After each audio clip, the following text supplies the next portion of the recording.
মামলা করা হয়েছে, সুপ্রিম কোর্টে মামলা করেছি বলেই এখনো আটকে আছে।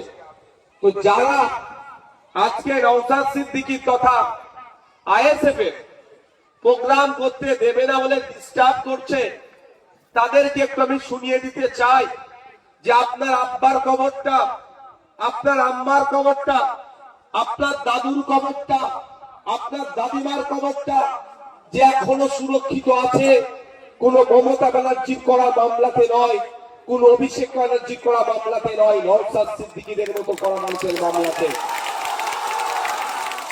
কি বলতে বুঝতে পারছেন? ওরা নওশাদ সিদ্দিকীকে আটকানোর চেষ্টা করছে, নওশাদ সিদ্দিকীর প্রোগ্রাম করতে দেবে না। যে বলছে তার বাপের কবরটা আজকে যে সুরক্ষিত আছে, তার বাপের কবরের উপরে মদের ফ্যাক্টরি হয়ে যায়নি, জুতোর কারখানা হয়ে যায়নি, মূল্যজার চলেনি, একমাত্র আমাদের মতো কিছু মানুষের করা মামলাতে।